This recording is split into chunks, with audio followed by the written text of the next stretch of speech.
श्री गणेशाय नमः। ओम नमो भगवते वासुदेवाय। जय जय श्री कृष्ण। श्री कार्तिक मास महात्म की श्रृंखला में 14वां अध्याय। ओम नमो भगवते वासुदेवाय। नारद जी बोले, हे राजन, तब उसको इस प्रकार धर्म पूर्वक राज्य करते देखकर देवता क्षुब्ध हो गए।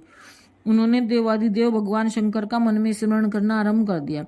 कितने ही प्रकार से स्तुति की। तब भक्तों की कामना पूर्ण करने वाले भगवान शंकर ने नारद जी को बुलाकर देव कार्य करने की इच्छा से उनको देवपुरी भेजा। शंकर भक्त नारद भगवान शंकर की आज्ञा से देवपुरी में गए। इंद्र आदि सभी देवता व्याकुल होकर शीघ्रता से उठकर श्री नारद जी की स्तुति करने लगे। उत्कंठा भरी दृष्टि से सबने नारद जी की ओर देखा। अपने सब दुखों को कहकर उन्हें नाश करने की प्रार्थना की।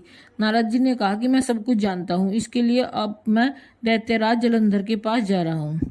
ऐसा कहकर और देवताओं को आश्वासित कर श्री नारद जी जलंधर की सभा में आए। जलंधर ने श्री नारद जी के चरणों की पूजा करके हंसते हुए कहा कि हे ब्राह्मण, कहिए आप कहाँ से आ रहे हैं और कहाँ कहाँ पर आपने क्या क्या देखा है, यहाँ कैसे आए हैं? मेरे योग्य जो सेवा हो उसके लिए आज्ञा कीजिए।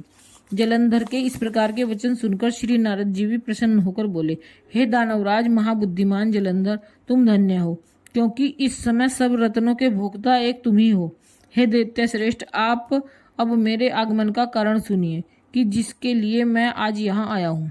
दैत्यराज, मैं स्वेच्छा से कैलाश पर्वत गया था, जहाँ 10,000 योजनों में कल्प वृक्ष का वन है। वहां पर मैंने सैकड़ों कामधेनुओं को विचरते हुए देखा तथा यह देखा कि वह वन चिंतामणि से प्रकाशित परम दिव्य अद्भुत और सब स्वर्ण में है। मैंने वहां पार्वती के साथ स्थित शंकर को भी देखा, तो सर्वांग सुंदर, गौरवर्ण, त्रिनेत्र और मस्तक पर चंद्रमा धारण किए हुए हैं। यह देखकर मुझे बड़ा आश्चर्य हुआ कि इनके समान समृद्धिशाली त्रिलोकी में कोई है या कि नहीं। हे दैत्येंद्र, उसी समय मुझे तुम्हारी भी समृद्धि का स्मरण हुआ और उसे देखने की इच्छा से मैं तुम्हारे पास चला आया हूँ। यह सुनकर जलंधर को बड़ा आश्चर्य हुआ, हर्ष हुआ। उसने भी नारद जी को अपनी सब समृद्धि दिखला दी। उसे देख देवताओं का कार्य करने के इच्छुक शिव प्रेरित श्री नारद जी ने जलंधर की बड़ी प्रशंसा की और कहा, निश्चय ही तुम त्रिलोकपति होने के योग्य थे। तुम्हारे लिए ऐसा होना कोई विचित्र बात नहीं है। मैं देखता हूँ कि और तो तुम्हारे पास सब कुछ है और किसी बात की कमी नहीं है।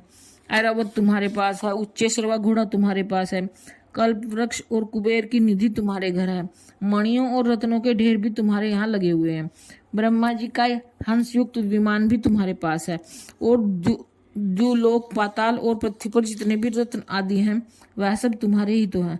मैं तुम्हारे इस प्रकार के सब रत्न आदि ऐश्वर्यों को देखकर बड़ा प्रसन्न हूँ, परंतु तुम्हारे पास कोई स्त्री रत्न नहीं है। उसके बिना तुम्हारा यह सब फीका है। तुम कोई स्त्री रत्न ग्रहण करो। नारद जी के इस प्रकार के वचन सुनकर दैत्यराज काम से व्याकुल हो गया। उसने नारद जी को प्रणाम करके पूछा कि ऐसी स्त्री कहाँ मिलेगी जो कि सब रत्नों में श्रेष्ठ हो।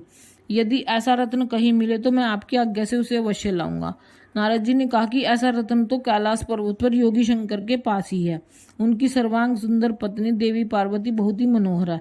उसके समान सुंदरी मैंने आज तक नहीं देखी। शंकर से बढ़कर समृद्धिवान दूसरा कोई नहीं है।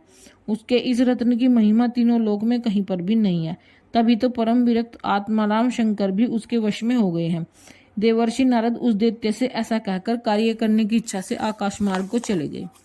इति 14वां अध्याय समाप्त। जय जय श्री कृष्ण। ओम नमो भगवते वासुदेवाय। गोविंद बोलो हरि गोपाल बोलो, गोविंद बोलो हरि गोपाल बोलो। जय जय श्री कृष्ण।